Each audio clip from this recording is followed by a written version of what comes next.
नीतीश मोदी के शरणागत हो गए, लेकिन इंडिया ब्लॉक को लगता है कि नीतीश की वापसी हो जाएगी। नीतीश मोदी के पैर छू लिए, लेकिन फिर भी लगता है कि इंडिया ब्लॉक में नीतीश वापस लौट जाएंगे। नीतीश ने भरे मंच से कहा कि एक दो बार इधर उधर हो गए, लेकिन अंत तक अब इधर ही रहना है।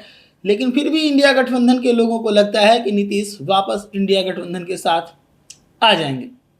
नमस्कार, मैं प्रशांत और आप देख रहे हैं द HD न्यूज। देखिए, बिहार के मुख्यमंत्री नीतीश कुमार राजनीति के बहुत बड़े धुरंधर हैं।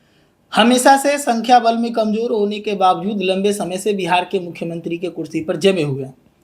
कई बार पाला भी बदला, कभी राजद के साथ महागठबंधन में चले गए तो कभी भाजपा में चले आए, फिर कभी इंडी गठबंधन की नींव डालते हुए भाजपा के लिए मुसीबत बने तो फिर भाजपा के साथ आकर भाजपा के तारनहार बन गए।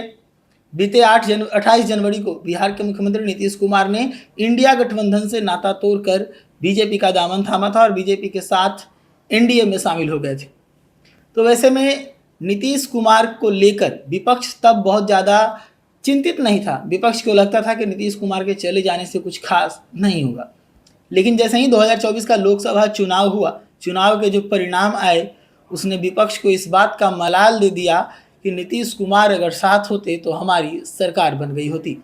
बात कहाँ बिगड़ी थी, उस पर एक नज़र डालते हैं। बिहार के मुख्यमंत्री नीतीश कुमार कभी किसी मंच से अपने मुंह से ये नहीं कहा कि मैं प्रधानमंत्री बनना चाहता हूँ या फिर मुझे इंडिया ब्लॉक का संयोजक बनाया जाए। लेकिन खबरें चलती थी कि बिहार के मुख्यमंत्री नीतीश कुमार प्रधानमंत्री बनना चाहते हैं। बिहार के मुख्यमंत्री नीतीश कुमार को प्रधानमंत्री नहीं बनाया गया तो कम से कम इंडिया ब्लॉक का, इंडिया गठबंधन का संयोजक बनाया जाएगा, जिसको लेकर नीतीश कुमार को कभी कभी खुशी भी मिलती थी कि मीडिया इस बात को जोर शोर से उठा रहा है कि नीतीश कुमार को संयोजक बनाया जाना है।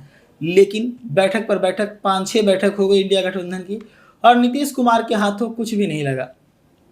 तो वहीं पर तेजस्वी यादव को, ललन सिंह जैसे नेताओं को इंडिया ब्लॉक में अच्छे अच्छे पद मिल गए, लेकिन इसके बावजूद नीतीश कुमार को कुछ भी नहीं मिला।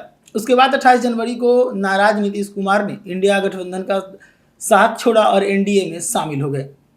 इसके बाद एक और घटना ऐसी घटित हुई जिसको लेकर इंडिया गठबंधन को लगा कि नीतीश को हमारे साथ होना चाहिए। वो लोकसभा का चुनाव था। लोकसभा के चुनाव में नीतीश कुमार बिहार में दूसरी सबसे बड़ी पार्टी बनकर उनकी पार्टी जदयू उभरी, जिसको लेकर भी नीतीश कुमार के चर्चे हर तरफ होने लगे। शरद पवार ने नीतीश कुमार को फ़ोन करके बधाई दिया।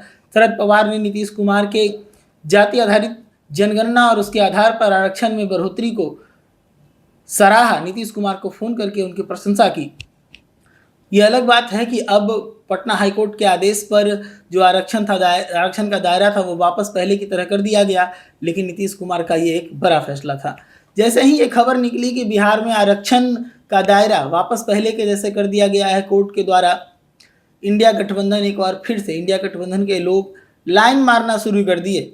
शरद पवार से फ़ोन करवाया गया नीतीश कुमार को कि वापस इंडिया गठबंधन में चले आए। यानी कि नीतीश कुमार को इंडिया गठबंधन में वापस बुलाने की कवायद अभी तक चल रही है, क्योंकि नीतीश कुमार और टीडीपी, ये नीतीश कुमार की पार्टी जदयू और टीडीपी, ये दोनों गठबंधन में ऐसे पार्टियां हैं एनडीए के साथ जो कभी भी पाला बदलने के लिए जानी जाती है। और अगर इन दोनों ने पाला बदला तो देश में नरेंद्र मोदी की सरकार की गिरने की संभावना पूरी तरीके से साफ हो जाएगी। तो वैसे में लगातार ये कोशिश किया जा रहा है कि बड़े बड़े अच्छे अच्छे पदों का ऑफर दिया जाए। जदयू के नेता और राष्ट्रीय प्रवक्ता केसी त्यागी की अगर बात करें तो, या उनकी बातों पर भरोसा करें तो नीतीश कुमार को इंडिया गठबंधन के तरफ से प्रधानमंत्री पद का ऑफर भी दिया गया था, लेकिन नीतीश कुमार ने इसे ठुकरा दिया। तो एक और फिर से जब कोर्ट की तरफ से आरक्षण का दायरा को कम किया गया है, जो कि नीतीश कुमार का एक ड्रीम प्रोजेक्ट की तरह था कि आरक्षण का दायरा को बढ़ाया जाए और आरक्षित लोगों की संख्या बिहार में बढ़े, उसको झटका लगा। तो विपक्ष को लगा कि शायद नीतीश कुमार अब उनके साथ आएंगे और उनके साथ आने के बाद उनसे वादा किया जाएगा कि आपको आरक्षण का दायरा बढ़ाने का मौका मिल रहा है। वैसे में नीतीश कुमार पर डोरे फिर से डाले गए, लेकिन नीतीश कुमार अब टस से मस हो नहीं रहे।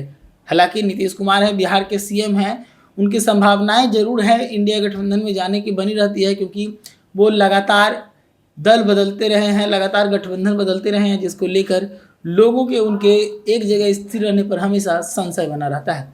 ऐसे तमाम खबरों के लिए जुड़े रहिएगा द एज न्यूज के साथ। धन्यवाद।